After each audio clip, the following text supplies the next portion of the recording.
one of the things you talk about in the book is growth. Always be focusing on growth. I mean, is that a fair idea? You have to be thinking about growth all the time. Growth is the elixir of life. And one of the metrics that you look for to measure how well you're doing, there are certain financial numbers to look for growth, but you talk about a metric that you really love, and that's the NPS, the Net Promoter Score. Can you talk about why that is, what is it exactly, and what you see in it?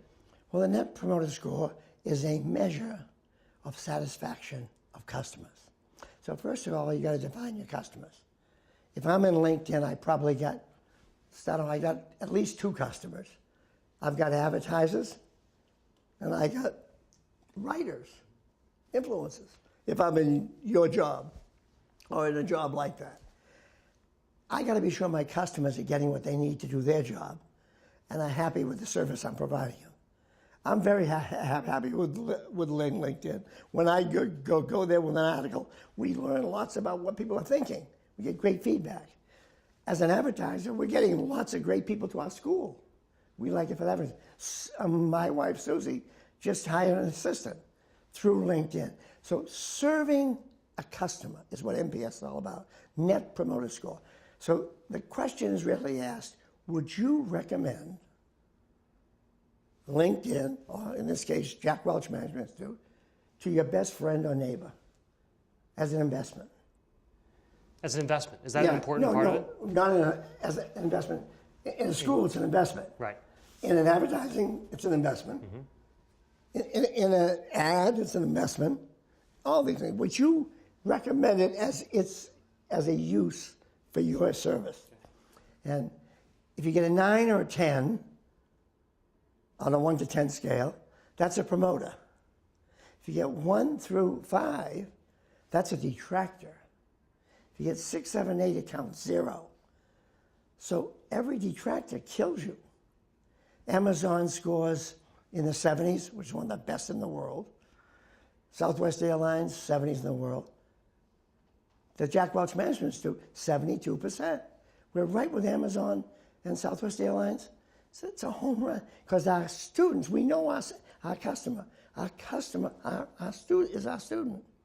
When you know your customer, you're constantly... Customers are the only people that make businesses. When I was in GE, we had layoffs in the 80s, and I was Neutron Jack and all that stuff. People come in and say, do I have my job? What do you think? Is it going to last? I said, how's your customer feel? Only customers, only satisfied customers create job security. Not companies, not buildings, not signs. Customers. When you have your private equity hat on, is this the question that you're asking? All day. We measure it in every one of our companies. We are pushing all the time. You can do NPS on employees. You can do NPS on customers. Because employees are customers. Engagement of customers and engagement of employees is critical. I mean, in this book, we push so hard about work is fun. At GE, work was great fun. We had surveys that would be 90+%. We never lost anyone. It was a turn on. We were the Yankees of their day, right. The Red Sox of today. It was an exciting place to hang out. We were the good basement for the kids in high school, as we write in the book. Kids want to hang out with us. And that's what you want to have in your company, that feeling. What a great place to hang out. And we talk about the grind of the 2009, 10, 11, 12 world, when most companies were hunkering down, laying off. The recession was a killer on business. So we are desperately trying to excite people in this book about turning it around, engaging your employees, get out there touching them, celebrate little wins. One of the great things about new businesses, that's what we do in private equity the last 3 days I've been up here. We've got about 7 new product lines being launched in different businesses. And all I talked about was, how are you measuring the celebration points? When do they hit milestones? What kind of parties do you have? Who's leading it? How are they doing it? Are you taking families to Disney World? Are you doing other things? They don't have to be, everything's a Mercedes-Benz, but it can be parties, it can be tickets, all kinds of stuff, to energize people around the small successes in these startups. It's funny, I would not have thought of you as the small success celebrator guy. Your reputation is certainly Different. It's very different. Now No, but I started in GE. I was the first employee in the plastics business. Now, I didn't start in the garage, so my story is not one of a garage, but my story is the first employee on a lab bench, and we built a $15 billion business from one employee. I hired my first technician, so I know what starting a business like. I started a school just now. I was the first employee. We now have 900 students in 4 years. We're going to have 5,000. And I want every one of the people in these businesses to feel what I felt 50 years ago starting a plastics business. I used to do it in GE all the time. CNBC. I was the guy over there. I'd go over there with the staff. We had big GE out there, but I'd go hang out there to get it off the ground. That's the turn on. Running the big factory is nothing like starting a business. Mm-hmm. Now, you were, one of the things that people talk about your legacy is the making stack ranking a common part of the vernacular. I know this is something that Some hate it. You've talked about. Some hate it. Yahoo is now dealing with this right now. Microsoft has been, the problems with Microsoft, people were saying, was because of stack ranking, and you're always mentioned in these stories. What is your take on is stack ranking something that's effective? Is it not effective? Do you believe in it? Don't you believe in it? What do you think about the New York Jets, the Giants, the Knicks? They stack rank every day. The statistics are out there. Batting average is this. 3-point shots, what's the percentage? Foul tries, what's the percentage? Pitching ERA, what is it? Business is a game. It's no different than the game of sports. And you want your players to be winners. So you want your players to know where they stand, but they don't have a number. They don't have a newspaper every morning saying Rodriguez is a bum or so-and-so is a bum. Karada's arm is killing them. Right. They don't have that. You have to bring that to life. You have to give them the sports page for their performance. And you have to give it to them all the time. They got to know where they stand. Stack ranking doesn't work if trust and truth aren't in the system. If trust and truth aren't in the system, stack ranking is awful. When I wrote my first book, I made a huge mistake. I wrote all about differentiation, I don't call it stack ranking, I call it differentiation. Some companies went out, stack ranked everybody. The employees walked in the next day. Wait a minute, you mean I'm in the bottom 10? I've been here 31 years. How am I in the bottom 10? Of course you're in the bottom 10. You never told me. That's just a phony evaluation system that was rampant and still is in corporate America. The Microsoft appraisals, I'll bet, were total bullshit. They just, they weren't real. They didn't touch people. Look, you don't fire people in the bottom 10. You give them a chance to fix themselves. If they don't, you give them time to move on. But nobody comes to work saying, does Dan Roth like me? What do you think? Dan gave me a nice smile in the hallway the other day. I think he likes me. I think things are going well here. You're saying people don't think that?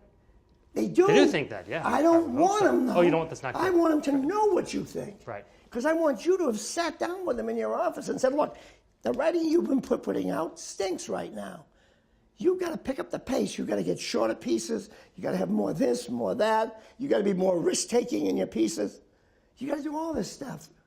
And they say, holy cow. And then they go out, and 3 months later they're back. I praise my people 4 times a year. They come back. I'd write in a handwritten paper. Here's what I like about what you're doing. Here's what you got to do to improve. We'd have it right there. Then when it didn't work after about 18 months, the guy would come in or the woman would come in and say, what's my deal? Mm-hmm. Look, I'll give you 6 months. Go find a job. It's not working here. But you never throw them out. It isn't killing people. It isn't. You're giving them a chance to go someplace and become a star. So this nonsense about not having a rigorous appraisal system, and people say to me, how can you possibly have teamwork when you have ranking? One of your values in a ranking system is what are your behaviors you're looking for? Teamwork is number 1. So if they don't have teamwork, they can never be a top 10. Right. They get marked down for bad teamwork, and they're in the bottom. Do you feel like this is does it frustrate you to be associated with that? No, I feel sad for them. It don't frustrate me. I know it works. Why do you think we've never had a bust in 71 private equity companies in the 14 years I've been there? Not one. We went through the recession, not a bust. Why did GE increase its stock price 5,000%? Because we told people where they stood, and we built winning baseball teams, winning football teams, camaraderie, friendship, trust. I feel sorry for these poor bureaucrats stuck in a ranking system, and they're not talking real to people and building trust and building truth. They're building bureaucracies. The HR people are coming in, the troops. They're coming in to have the appraisals now, and it's going to be boom, boom, boom. And my God, they stack ranked. That isn't the way it is. You and I are having a conversation, and you're saying to me, Jack, I'm sorry, you're just not cutting it. You got to fix this and this and this. I'll see you in 90 days and see how you've done fixing those things. And Jack, I expect you to improve. And I come back and I couldn't do it, Dan, I'm sorry. You're going to say, well, look, I'll give you some time, but let's work on either moving along or you think you can totally transform it. But it's a relationship. It's not a bureaucratic. Here's the stack coming out today. So in this world, the employee knows when he or she has failed. And not only that, it sounds like is willing to say, that's on me. It didn't work out. It didn't work out for me. And I'm not going to kill you. I'm going to give you time to go out and find a place where you fit. Well, one of the things you say in your book is to love someone the same that you did on their first day of work as on their last day of work. And that Celebrate doesn't happen. The day you decide to fire somebody, they become a leper. They're walking around like this, and you don't want to see them either. So you're walking down the hall. You can't do that. You own them. You made the mistake. You brought them in. They're your responsibility. All of a sudden you start saying, they're a bum, they're a bum. I've seen managers do this all day. Oh, God. Who hired them? You did. You make sure their exit is as pleasant as the day you were walking around bragging about hiring them. It's a big deal. Dan, this is a human business. All this big stuff, it all comes down to trust and truth. Now, getting there is harder. How much of your of the Institute, how much time do you spend on this truth and trust versus focusing on understanding cash flow, balance sheets, understanding the meat and potatoes of business? In the program? In your program, well, exactly. We have all the courses you have. We have Finance 1 and 2. We have Business Analytics. We have Marketing. We have all the regular, if you looked at our curriculum, it would be an MBA curriculum, all infused with what I believe, right down the gut. So you get a lot of that, and you get but it's in the guise of a traditional curriculum. Well, thank you so much for joining us today. I really appreciate it. Thank you, Dan. It was fun.